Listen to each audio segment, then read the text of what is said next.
Capítulo número 7 de la carta a los Hebreos, y estamos haciendo una vez más comparaciones entre el sacerdocio Melquisedec y el sacerdocio arónico en una serie de círculos apologéticos que el apóstol está escribiendo, nos está llevando en una y otra situación a probar y explicar las razones del sacerdocio de Jesucristo, porque es importante. Ahora, ¿por qué tanto detalle con esto? Por la siguiente razón. Esta carta originalmente fue escrita en su contexto histórico a una iglesia que estaba compuesta por judíos mesiánicos, aquellos judíos que habían recibido el mensaje del Evangelio y lo habían hecho suyos, entonces conocieron al Mesías viviente, al Dios que existe, fueron salvos, pero todavía tenían en su manera de ser quiénes eran, ¿verdad?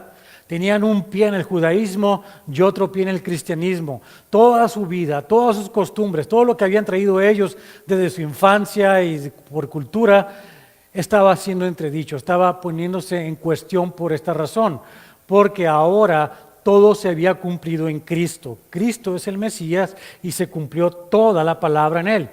Así que toda religiosidad queda descartada, ya no hay razón ni justificación para ser religiosos en ningún sentido.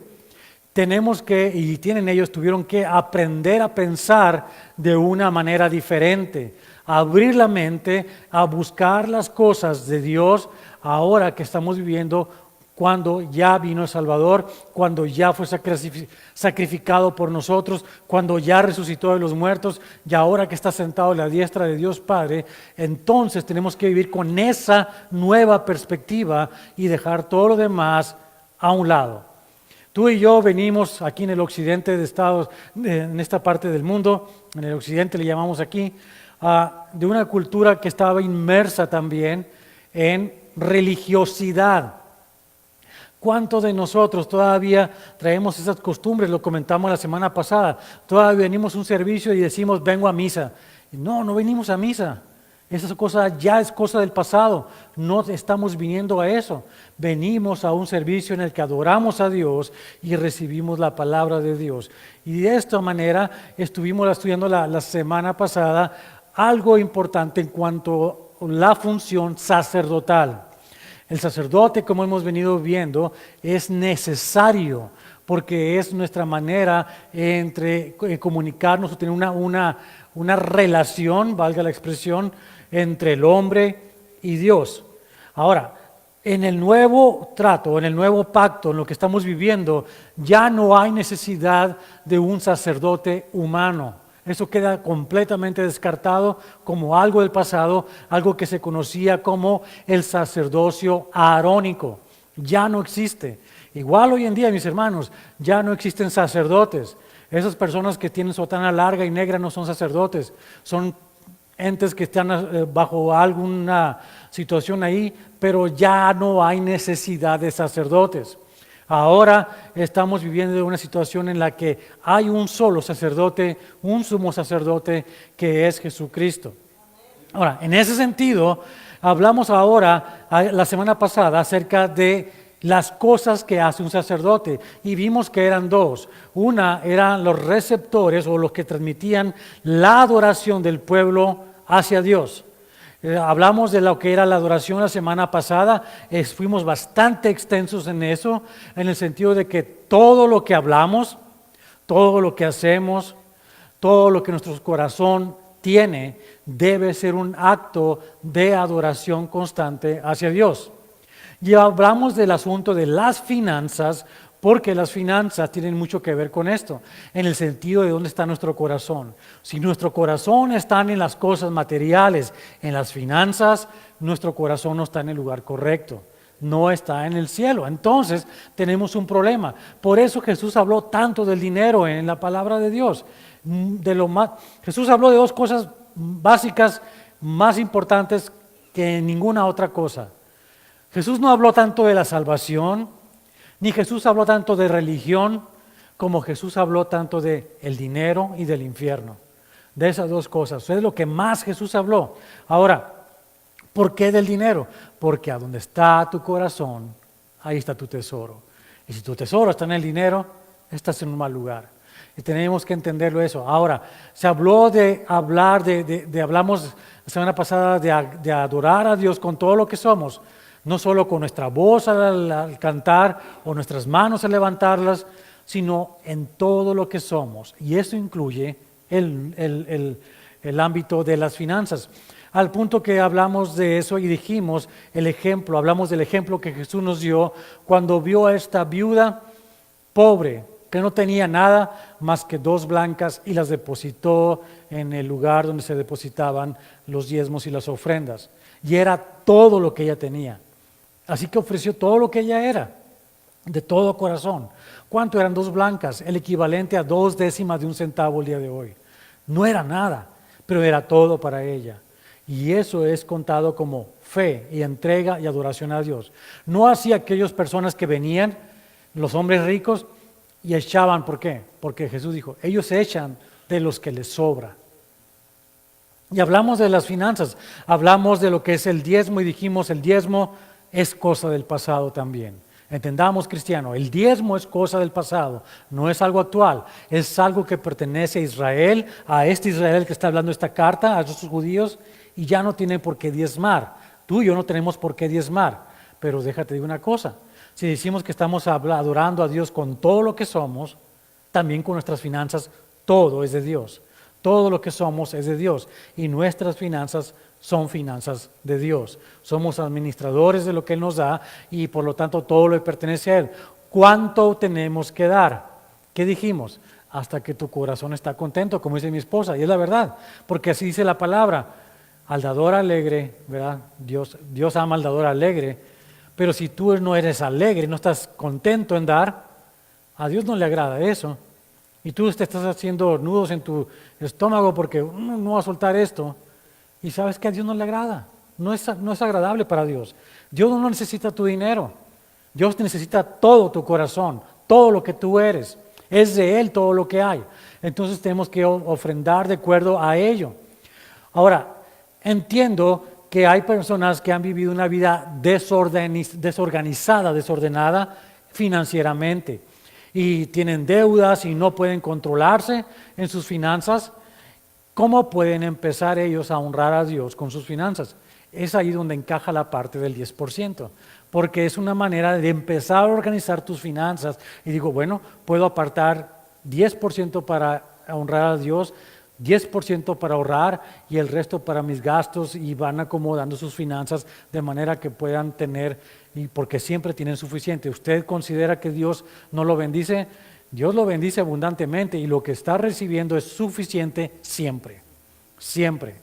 Debe ser de esa manera, considéralo así. Ahora, en ese sentido, es tan importante en dónde está el corazón de la persona que Jesús continuó en esa dirección en cuanto a la enseñanza y dio un ejemplo práctico cuando una persona se acerca a Él. Y en Lucas capítulo número 18 vamos a leer de este personaje. Lucas capítulo 18, versos 18 al 24. Amén. Un hombre principal le preguntó diciendo, Maestro bueno, ¿qué haré para heredar la vida eterna? Jesús le dijo, ¿por qué me llamas bueno? Ninguno hay bueno, sino solo Dios. Los mandamientos sabes, no adulterarás, no matarás, no hurtarás, no dirás falso testimonio, honra a tu padre y a tu madre. Él dijo, todo esto lo he guardado desde mi juventud. Jesús, oyendo esto, le dijo, aún te falta una cosa. Vende todo lo que tienes y dalo a los pobres y tendrás tesoro en el cielo y ven y sígueme. Entonces él, oyendo esto, se puso muy triste porque era muy rico. Al ver Jesús que se había entristecido mucho, dijo, cuán difícilmente entrarán en el reino de Dios los que tienen riquezas. Dios no está peleado con la riqueza. Dios lo que quiere es tu corazón. Y este hombre tenía su corazón dividido. Por una parte decía obedecer a Dios, pero en la parte de las finanzas decía, no, yo hice esto, yo he logrado esto, es mi dinero, son mis riquezas, no te metas con ellos. Entonces el corazón dividido no puede agradar a Dios. Ese es el sentido de lo que nos está hablando el Señor. La semana pasada estuvimos hablando de adorar a Dios como una de las dos cosas que hace un sacerdote. Abraham llevó su adoración, este diezmo que llevó, y lo presentó por medio de este sacerdote, Melquisedec, a Dios. Dios se agradó con la ofrenda de Abraham, de manera que él retribuyó a Abraham con bendición. ¿Qué tipo de bendición? ¿Cómo fue recibido? Vino y pan y la palabra de bendición. ¿Ve la situación? ¿Cómo, de quién lo recibió? De parte de Dios, pero a través de Melquisedec. Vamos a hablar entonces que hay dos funciones del sacerdote, del que está en medio entre Dios y el hombre, y vamos a ver un poco acerca de ello, y como prometí la semana pasada, vamos a hablar de la parte de la bendición que recibimos aquellos que adoramos a Dios. Vamos a hablar de eso el día de hoy, así que le pido que se ponga de pie para leer todo el capítulo número 7 de la carta a los Hebreos.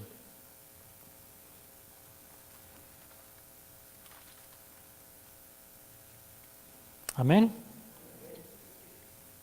Porque este Melquisedec, rey de Salem, sacerdote del Dios Altísimo, que salió a recibir a Abraham, que volvía de la derrota de los reyes, y le bendijo, a quien asimismo dio a Abraham los diezmos de todo, cuyo nombre significa primeramente rey de justicia, y también rey de Salem. Esto es, rey de paz, sin padre, sin madre, sin genealogía, que ni tiene principio de días, ni fin de vida, sino hecho semejante al Hijo de Dios, permanece sacerdote para siempre. Considerad, pues, cuán grande era este, a quien aún Abraham el patriarca dio diezmos del botín. Ciertamente los que de entre los hijos de Leví reciben el sacerdocio, tienen mandamiento de tomar del pueblo los diezmos según la ley. Es decir, de sus hermanos, aunque estos también hayan salido de los lomos de Abraham. Pero aquel cuya genealogía no es contada de entre ellos, tomó de Abraham los diezmos y bendijo al que tenía las promesas. Y sin discusión alguna, el menor es bendecido por el mayor. Y aquí ciertamente reciben los diezmos hombres mortales, pero allí uno de quien se da testimonio de que vive. Y por decirlo así, en Abraham pagó el diezmo también Leví, que recibe los diezmos, porque aún estaba en los lomos de su padre cuando Melquisedec le salió al encuentro. Si pues la perfección fuera por el sacerdocio levítico, porque bajo él recibió el pueblo la ley, ¿qué necesidad habría aún de que se levantase otro sacerdote según el orden de Melquisedec y que no fuese llamado según el orden de Aarón? Porque cambiado el sacerdocio, necesario es que haya también cambio de ley. Y aquel de quien se dice esto es de otra tribu, de la cual nadie sirvió al altar. Porque manifiesto es que nuestro Señor vino de la tribu de Judá, de la cual nada habló Moisés tocante al sacerdocio. Y esto es aún más manifiesto. Si a semejanza de Melquisedec se levanta un sacerdote distinto, no constituido conforme a la ley del mandamiento acerca de la descendencia, sino según el poder de una vida indestructible, pues se da testimonio de él. Tú eres sacerdote para siempre, según el orden de Melquisedec. Queda pues abrogado el mandamiento anterior a causa de su debilidad e ineficacia, pues nada perfeccionó la ley, y de la introducción de una mejor esperanza, por la cual nos acercamos a Dios. Y esto no fue hecho sin juramento, porque los otros ciertamente sin juramento fueron hechos sacerdotes. Pero este, con el juramento del que le dijo, juró el Señor y no se arrepentirá. Tú eres sacerdote para siempre, según el orden de Melquisedec. Por tanto, Jesús es hecho fiador de un mejor pacto. Y los otros sacerdotes llegaron a ser muchos, debido a que por la muerte no podían continuar. Mas este, por cuanto permanece para siempre, tiene un sacerdocio inmutable, por lo cual puede también salvar perpetuamente a los que por él se acercan a Dios, viviendo siempre para interceder por ellos. Porque tal sumo sacerdote nos convenía, santo, inocente, sin mancha, apartado de los pecadores y hecho más sublime que los cielos, que no tiene necesidad cada día de, como aquellos sumos sacerdotes, de ofrecer primero sacrificios por sus propios pecados y luego por los del pueblo, porque esto lo hizo una vez para siempre, ofreciéndose a sí mismo. Porque la ley constituye sumos sacerdotes a débiles hombres, pero la palabra del juramento, posterior a la ley, al Hijo, hecho perfecto para siempre. Y el que tiene oídos para oír, que escuche lo que el Espíritu habla en esta mañana a su iglesia. Señor, te damos gracias porque nos quieres hablar una vez más acerca de lo que hace un sacerdote en beneficio de nosotros, en ese interceder por nosotros, en recibir nuestras ofrendas para ti y en ser el que lleva la bendición hacia nosotros de parte de ti. Señor, háblanos en este día, necesitamos escuchar esta palabra, necesitamos comprender acerca de lo que significa ser bendecido por ti. Te damos gracias, Señor, porque nos amas tanto y nos quieres hablar de esa manera. Que tu Espíritu Santo que está en nosotros nos instruya en esta mañana y que podamos ser transformados por el poder de tu palabra y la obra del Espíritu Santo. Gracias te damos por lo que vas a hacer en nuestras vidas. Bendito seas en el nombre de Jesucristo. Amén. Puede sentarse. Bien, así que hoy nos vamos a concentrar en la función sacerdotal de traer la bendición al hombre. Nos concentramos entonces en el verso número 1, donde dice, porque este Melquisedec, rey de Salem, sacerdote del Dios Altísimo, que salió a recibir a Abraham, que volvía de la derrota de los reyes, y le bendijo.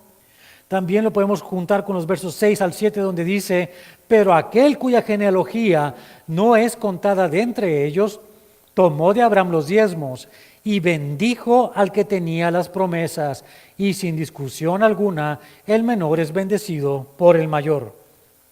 Bien, comenzando por el principio. ¿Qué es una bendición? Es esa palabra que hace bien. La palabra de alguien que expresa el deseo de cosas buenas para el receptor de ella.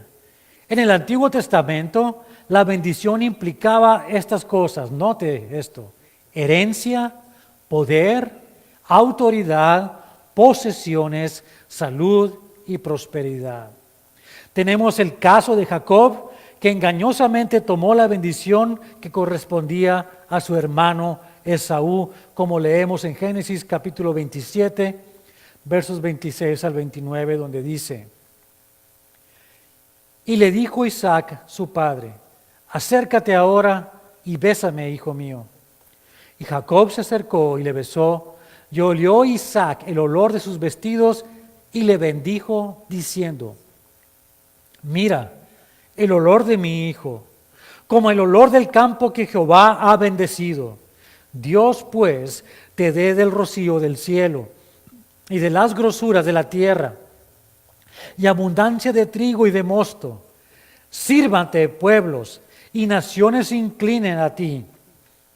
Sé Señor de tus hermanos, y se inclinen ante ti los hijos de tu madre.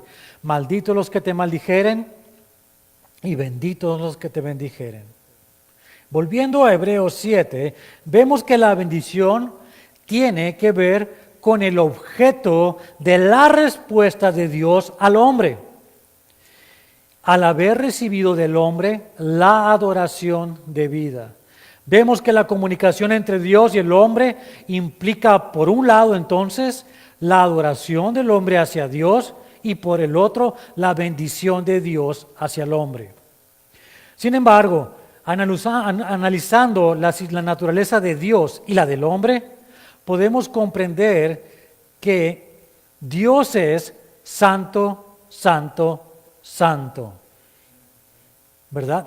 Y que el hombre es pecador. Y no puede entrar por lo tanto Dios no puede entrar en contacto directo con el humano, con el hombre, porque es pecador en su naturaleza. Vemos que esta separación existió desde la caída del hombre y ha existido por siempre. Tú y yo no podemos venir a la presencia de Dios Todopoderoso tal cual, porque seríamos fulminados. ¿Por qué? Porque somos pecadores.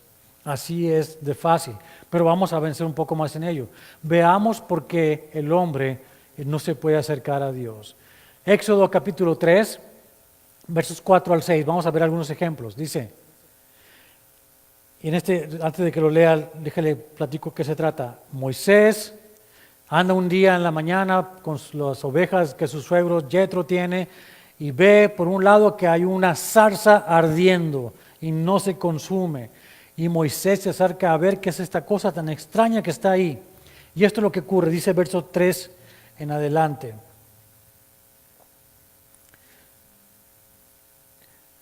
Verso 4 en adelante. Viendo Jehová que él, se refiere a Moisés, iba a ver, lo llamó Dios de en medio de la zarza y dijo, Moisés, Moisés. Y él respondió, heme aquí. Y dijo, no te acerques, quita tu calzado de tus pies, porque el lugar en que tú estás, tierra santa es. Y dijo, yo soy el Dios de tu padre, Dios de Abraham, Dios de Isaac y Dios de Jacob. Entonces Moisés cubrió su rostro porque tuvo miedo de mirar a Dios. Si el hombre pudiera acercarse a Dios tal cual, ¿por qué se cubriría su rostro Moisés? Terror, porque la santidad de Dios debe provocar en el hombre pecador terror, espanto, es terrible. Tan es así que le dijo el Señor, quítate el calzado, y no puedes, porque esa tierra es santa por la presencia de Dios sobre ella. Y si vamos más adelante, en Éxodo capítulo 33, verso 20, leemos esta parte. Dijo más, no podrás ver mi rostro, porque no me verá hombre y vivirá. Acercarnos a Dios siendo pecadores nos fulminaría, nos eliminaría. ¿Por qué? Porque Él es santo, santo, santo. Y el pecado no puede estar en la presencia de lo santo. Entendamos eso. Y finalmente, mis hermanos, y entendamos esto, los humanos estamos metidos en grandes problemas con Dios y no podemos simplemente estar con Él y comunicarnos tal cual. Veamos lo que dice Isaías capítulo 6, versos 1 al 7, en cuanto analizamos la presencia, la santidad de Dios y la inmundicia del hombre. Veamos cómo comienza aquí. Isaías estaba consternado en este capítulo, consternado por la muerte del rey Usías, que había sido rey por muchos años.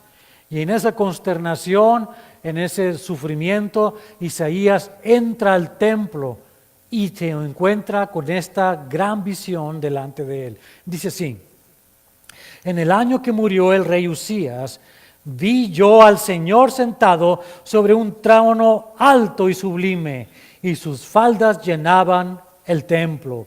Por encima de él había serafines, cada uno tenía 6 alas, con 2 cubrían sus rostros, con 2 cubrían sus pies, y con 2 volaban. Lo que tenemos aquí es la presencia de Dios, y notamos que está en un trono, que es alto, sublime, y que su ropaje cubre todo lo que hay, porque es majestuoso, porque es poderoso, porque es rey, porque es Dios. Y vemos que hay seres que los están cuidando, que están guardando, previniendo que algo se acerque a este rey todopoderoso, tan poderoso y tan terrible. Y son unos serafines que tienen 6 alas. Y nota que cubren sus rostros para no ofender la santidad de Dios. Y cubren sus pies, y recordamos en esas palabras lo que Dios le pidió a Moisés. Moisés cubrió su rostro y Dios le dijo, cuidado con tus pies. La misma situación, pero es tan terrible la presencia de Dios que notamos lo que dice enseguida. Y el uno daba voces diciendo, Santo, Santo, Santo, Jehová de los ejércitos. Toda la tierra está llena de su gloria. Y los quiciales de las puertas se estremecieron con la voz del que clamaba, y la casa se llenó de humo. Presencia de Dios terrible, grande, majestuosa, poderosa. Entonces, entonces dije, habla el humano, ay de mí, que soy muerto, porque siendo hombre inmundo de labios y habitando en medio de pueblo que tiene labios inmundos, han visto mis ojos al Rey, Jehová de los ejércitos. Isaías sabía que era inmundo como cualquiera de nosotros. ¿Piensas tú que eres santo, que eres bueno? Delante de Dios no somos buenos. Y deberíamos tener terror de estar en la presencia de Dios. Terror y espanto de estar en su presencia. Y hay algo que tiene que hacer Dios en favor del hombre para que el hombre pueda estar en la presencia de Dios. Y lo leemos ahí mismo. Note la mecánica de esto. Dice así. Y voló hacia mí uno de los serafines, teniendo en su mano un carbón encendido, tomado del altar con unas tenazas. Y tocando con él sobre mi boca, dijo, he aquí esto tocó tus labios, y es quitada tu culpa y limpio tu pecado. Quitada la culpa, limpio de pecado, es la única manera de que podemos estar en la presencia de Dios, comunicándonos con Él, sin ser fulminados por la santidad de Dios. Esta separación entre Dios y el hombre tiene que ser salvada. O en otra analogía, el abismo que separa a Dios del hombre tiene que ser cubierto por un puente que una ambos extremos de ese abismo. En el caso de Abraham, su ofrenda fue recibida por Dios a través del receptor de la ofrenda en la tierra, es decir, Melquisedec. Y al mismo tiempo, Dios extiende su beneplácito hacia Abraham, la bendición, por medio también de Melquisedec. En esta función doble del sacerdocio tenemos que Cristo es el sacerdote perfecto. Pero volvamos a la relación entre la adoración y la bendición por unos momentos. Conceptualmente, si la adoración a Dios es aceptada, entonces Él bendice. Nuestra adoración, nuestra alabanza a Dios, si Él acepta, entonces Él nos va a bendecir a nosotros. Si no la acepta, no nos va a bendecir. Y en este concepto podemos poner en perspectiva nuestras vidas. Dime una cosa, ¿sientes tú que eres bendecido por Dios? ¿En base a qué eres bendecido? Si mis actos de adoración son recibidos con beneplácito por Dios, entonces soy bendecido. Pero si no, entonces no lo soy. Podría decir entonces que conceptualmente no soy bendecido por Dios porque no puedo adorar a Dios de la manera que yo le pueda agradar a Él. Porque mi naturaleza es pecadora. ¿Se da cuenta? Todo lo que hacemos, mis hermanos, todo lo que hacemos queda corto. Y lo hacemos, pero si no lo hacemos a través de un intermediario, no es recibido por Dios con agrado. Todo lo que yo hago, todo lo que hacemos. Y de tan es así que Isaías lo escribió de esta manera en el capítulo 64, verso número 6.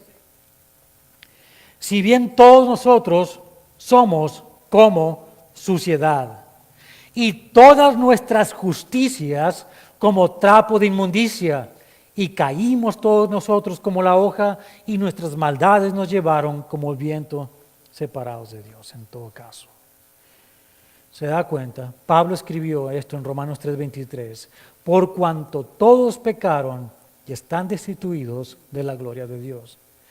Entonces, ¿cómo puedo agradar a Dios? Esa sería la pregunta. Por medio de la obra mediadora del sumo sacerdote Jesucristo. Así que de esta manera podemos leerlo en Colosenses capítulo número 1, versos 15 al 23. Ponga atención en esto porque nos habla de esto, de por qué el Señor recibe nuestra alabanza, nuestra adoración. Si Él no recibe nuestra adoración, hermano, no podemos ser bendecidos. Así que es importante conocer esto. Dice, Él, se refiere a Jesucristo, Es la imagen del Dios invisible, el primogénito de toda creación, porque en Él fueron creadas todas las cosas, las que hay en los cielos y las que hay en la tierra, visibles e invisibles, sean tronos, sean dominios, sean principados, sean potestades, todo fue creado por medio de Él y para Él. Y Él es de antes de todas las cosas, y todas las cosas en Él subsisten. Y Él es la cabeza del cuerpo, que es la iglesia. Él, que es el principio, el primogénito de entre los muertos, para que en todo tenga la preeminencia. Por cuanto agradó al Padre, que en Él habitase toda plenitud, y por medio de Él reconciliar consigo todas las cosas, así las que están en la tierra como las que están en los cielos, haciendo la paz mediante la sangre de su cruz. Y a vosotros también, que erais en otros tiempos extraños y enemigos en vuestra mente, haciendo malas obras, ahora os ha reconciliado en su cuerpo de carne por medio de la muerte, para presentaros santos y sin mancha e irreprensibles delante de Él, si en verdad permanecéis fundados y firmes en la fe, y sin moveros de la esperanza del Evangelio que habéis oído, el cual se predica en toda la creación que está debajo del cielo, del cual yo, Pablo, fui hecho ministro. Y ahí lo tienen, mi hermano. Él nos reconcilió. Lo que Jesús hizo en la cruz, su muerte en la cruz, su resurrección, son los méritos por lo cual Él es el sumo sacerdote. Y habiéndonos reconciliado, entonces, vemos que la clave está en este verso 22 en Colosenses 1, donde dice: por medio de la muerte, para presentaros santos y sin mancha e irreprensibles. ¿Se acuerda de Isaías delante del Señor? ¿Se acuerda de Moisés? Ellos no podían. Algo tuvo que ocurrir. Vino el serafín con el carbón y tocó los labios de Isaías. Bueno, mis hermanos, si hemos creído en Jesucristo, en lo que hizo en la cruz por nosotros, nosotros hemos sido también limpiados de nuestros pecados. Sin culpa, entonces podemos tener una relación con Dios. Entonces nuestras obras son aceptas por el Padre. Y al ser aceptas, al recibirlas con agrado, entonces Él bendice a cambio. Y volviendo al punto anterior, entonces, me dirás, hablas de bendición, y dijimos que la definición que estábamos estudiando hace rato, que hablamos del Antiguo Testamento, dijimos que era herencia, poder, autoridad, posesiones, salud y prosperidad. Pero me dirás, no tengo casa, soy débil, no tengo autoridad, estoy enfermo y soy pobre. En el Antiguo Testamento, no comenté esto en la mañana por darles el tiempo, pero en la época que fue escrito esta carta a los hebreos, parte de la religiosidad, parte de la manera de creer y pensar de ellos es lo siguiente: si tú estás enfermo, no puedes ir al templo, porque el templo solamente puede decir si estás perfecto y limpio. Si estás enfermo, no puedes adorar a Dios. Así que en un sentido práctico para ellos, la enfermedad es una maldición y no una bendición. La persona tiene lepra, no puede ir al templo. La persona tiene flujo de sangre, no puede ir al templo. Circunstancias que había alrededor de la vida de ellos los hacía caer en una situación en la que no podían ir a adorar a Dios. Su adoración no podía ser recibida por Dios. Pero ahora en Cristo las cosas son diferentes. Y en lo que estamos hablando en este momento de la herencia, el poder, autoridad, posesiones, salud y prosperidad, debemos confiar en que todas ellas son de nosotros porque es la bendición que nos da. Y que esta bendición comenzó el día en que nosotros recibimos a Cristo, y les voy a explicar por qué. Y no tiene que ver a cómo estás el día de hoy. Si estás enfermo, si tienes problemas, si tienes deuda, lo que sea. No tiene nada que ver con ello, sino con lo que Dios hace efectivo en su palabra. Dice así, Efesios capítulo 1, versos 3 al 14. Pongamos atención en estas promesas, en esto que significaba la bendición que habíamos visto hace rato. Y notemos cómo dice la palabra aquí. Dice, bendito sea el Dios y Padre nuestro, de nuestro Señor Jesucristo, que nos bendijo con toda bendición espiritual en los lugares celestiales en Cristo, según nos escogió en Él antes de la fundación del mundo, para que fuésemos santos y sin mancha delante de Él, en amor, habiéndonos predestinado para ser adoptados hijos suyos por medio de Jesucristo, según el puro afecto de su voluntad, para alabanza de la gloria de su gracia, con la cual nos hizo aceptos en el amado, en quien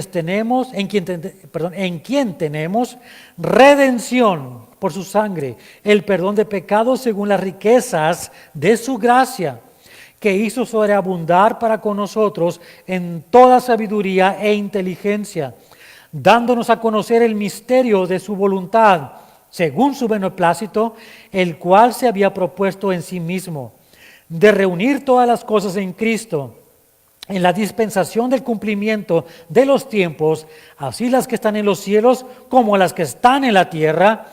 En Él asimismo tuvimos herencia, habiendo sido predestinados conforme al propósito del que hace todas las cosas según el designio de su voluntad, a fin de que seamos para alabanza de su gloria, nosotros los que primeramente esperábamos en Cristo.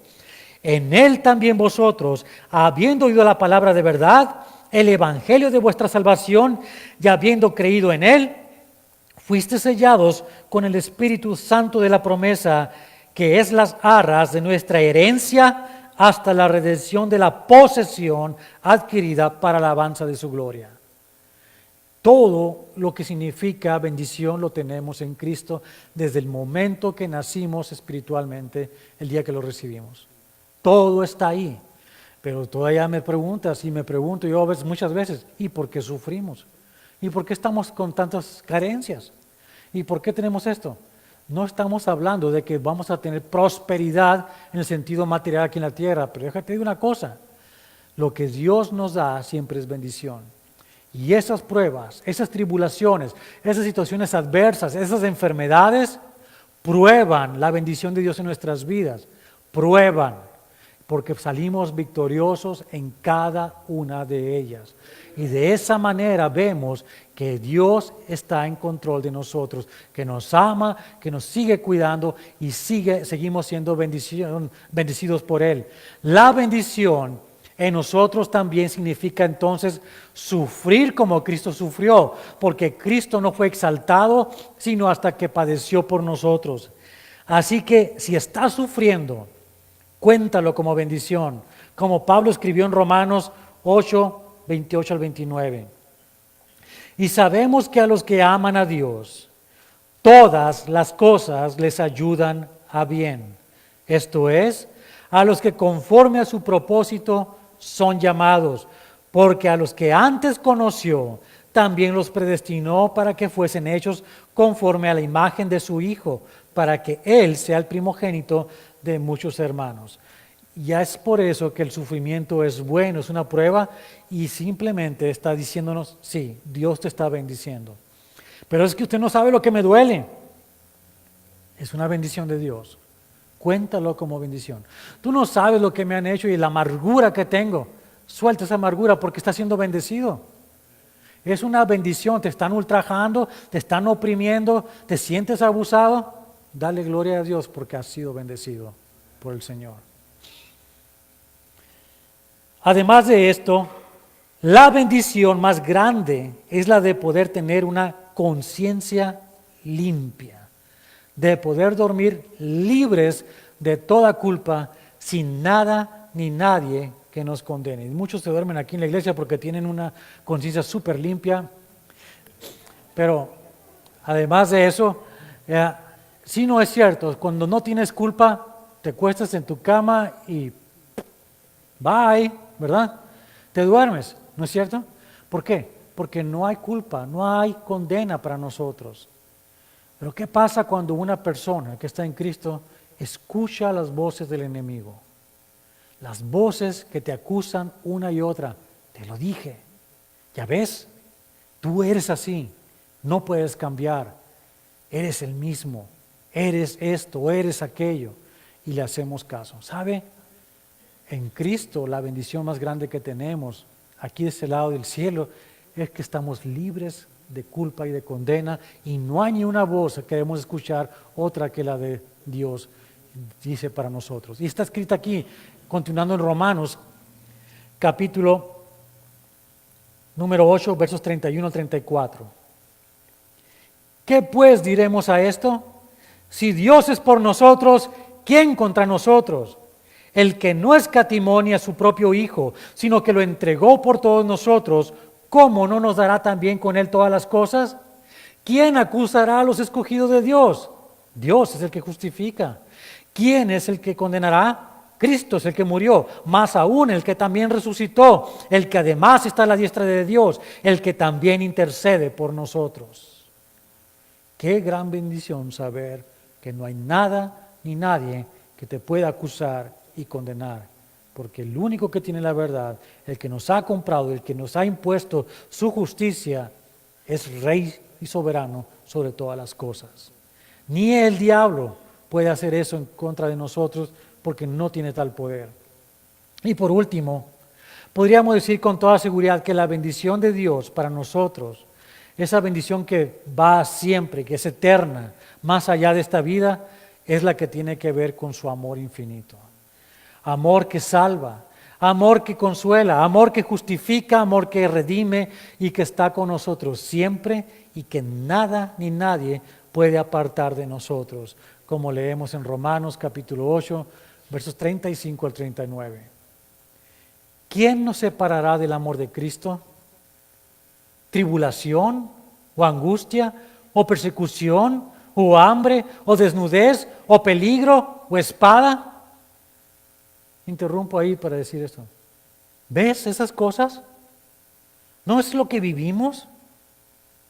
Claro, son las cosas que vivimos, pero aún así lo que nos está diciendo, con todas estas situaciones que están escritas ahí, seguimos teniendo herencia, poder, autoridad, salud, posesiones.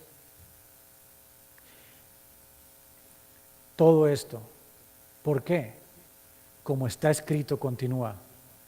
Por causa de ti somos muertos todo el tiempo. Somos contados como ovejas de matadero.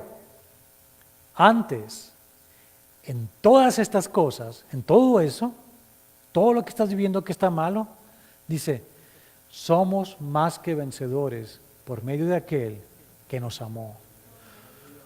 Por lo cual estoy seguro de que ni la muerte, ni la vida, ni ángeles, ni principados, ni potestades, ni lo presente, ni lo porvenir, ni lo alto, ni lo profundo, ni ninguna otra cosa creada nos podrá separar del amor de Dios que es en Cristo Jesús, Señor nuestro.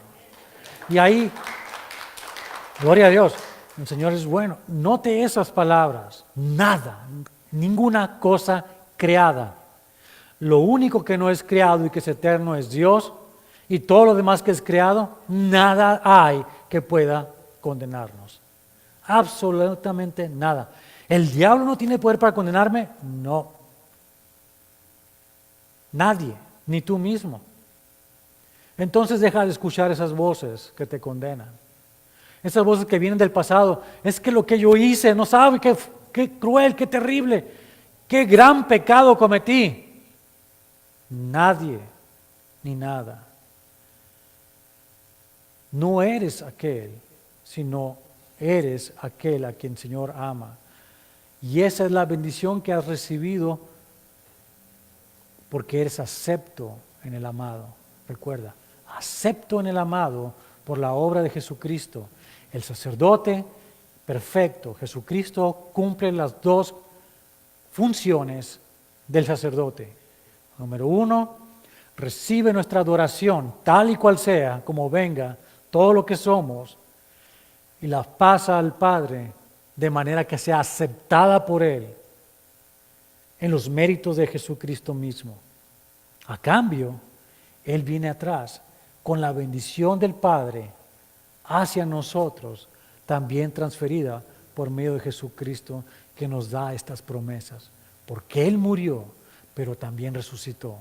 Y porque está sentado a la diestra de Dios Padre, tiene el poder para hacer firmes y efectivas las promesas que hay sobre nosotros.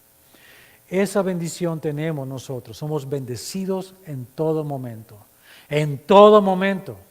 Y repítalo y llévelo con usted a casa. En todo momento somos bendecidos. Nosotros. Me dirá usted, bueno, la gente de afuera también son bendecidos. No. La benevolencia de Dios está para todo el mundo, para el rico y para el pobre, para el malo y para el bueno, para todo el mundo. Pero la bendición es solo en aquellos que son aceptos en el amado, a través de Jesucristo. ¿Entendemos eso? Nos llevamos a casa. Y ahora sí, la siguiente semana no vamos a estar nosotros aquí porque van a continuar con su estudio en Mateo capítulo número 4. Venga, es un capítulo muy importante. Pero la semana que sigue después vamos a hablar ahora sí un poco más de el dejar a un lado aquella idea del sacerdocio arónico, el sacerdocio de los hombres, y acercarnos al sacerdocio de Cristo. Y vamos a ver mucho detalle en cuanto a eso, porque el capítulo 7 de la Carta a los Hebreos de eso habla.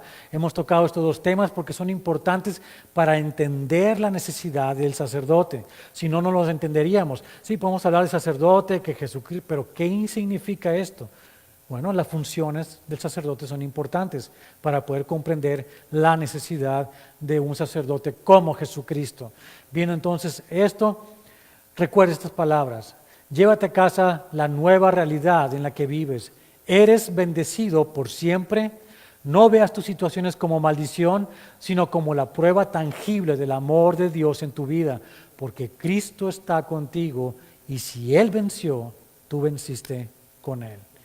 Bien, oremos entonces y vamos a orar. Padre, te damos gracias, Señor hermoso, porque nos has hablado en tu palabra el día de hoy de que somos receptores de bendiciones. Nosotros que hemos creído en Jesucristo como Señor y Salvador nuestro, puesto que Él se ha erigido como sumo sacerdote nuestro y ha recibido nuestra ofrenda, lo que tenemos, que no es nada, que es indigno, pero lo ha recibido y lo ha transferido en sus méritos, porque nos ha convertido de inmundos, impuros, pecadores, en su sangre nos ha vestido entonces de justicia, de su justicia, para ser aceptos por el Padre. Y al ser aceptos por el Padre, hemos recibido la bendición. Esa bendición que va en todos los sentidos, que nos llena, que nos sobreabunda y que nos habla de ese amor tan grande que Dios ha tenido para nosotros, de su misericordia y de su gracia. Señor, nos vamos aquí con la mente refrescada.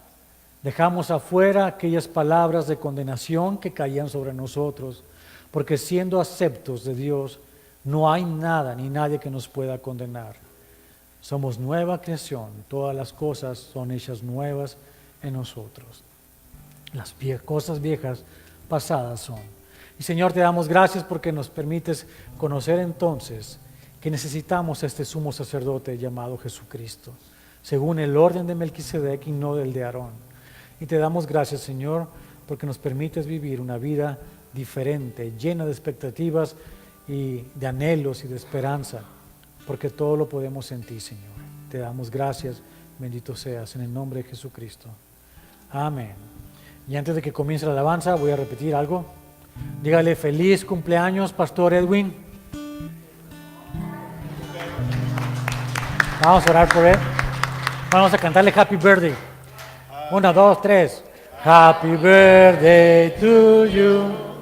Happy birthday to you. Happy birthday, dear Edwin.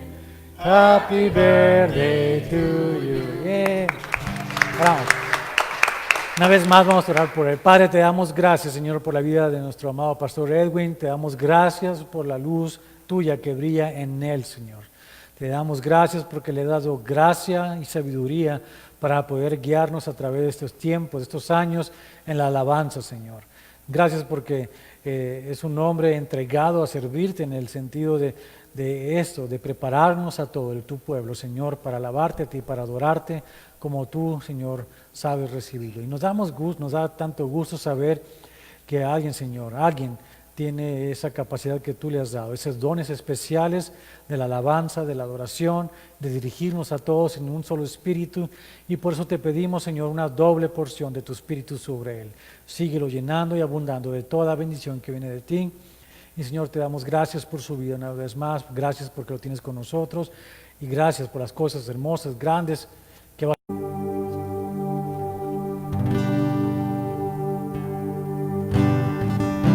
Podemos ver el amor de Dios todos los días a través de las cosas que podemos ver, a través de la familia que el Señor nos ha dado. Amén.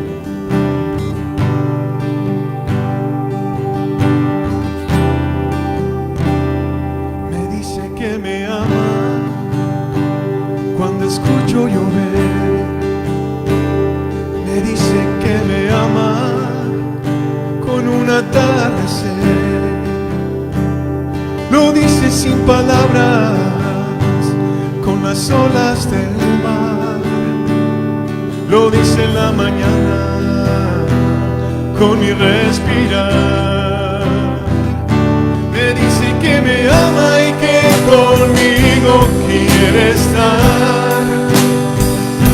Me dice que me busca cuando salgo yo a pasear. Que ha hecho lo que existe para llamar mi atención.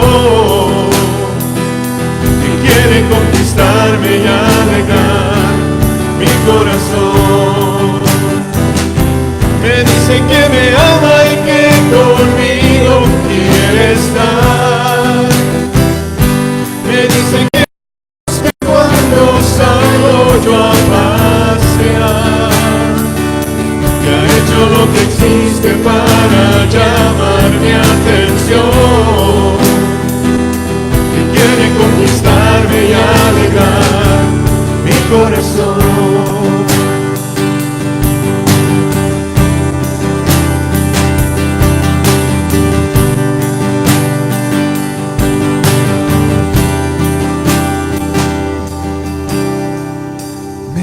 Que me ama cuando veo la cruz,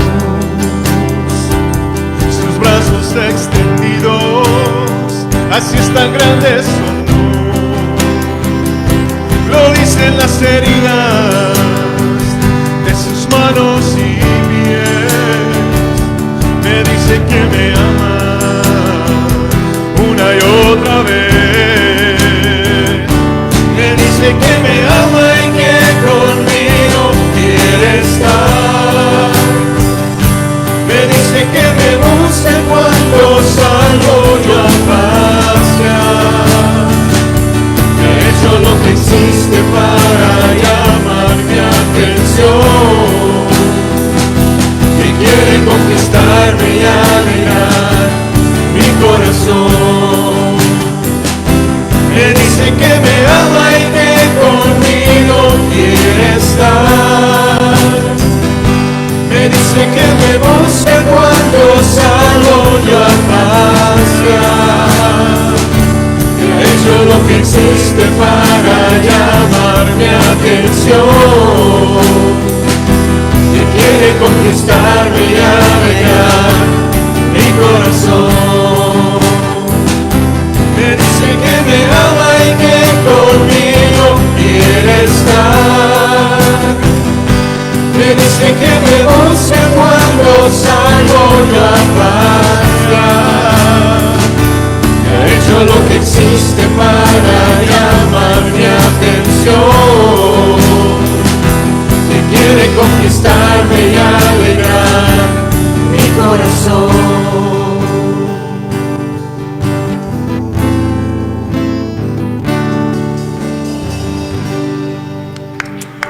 Así es, Padre Santo, te damos gracias, mi Dios, porque tú nos muestras tu amor todos los días, Señor, de una y de muchas maneras, Señor.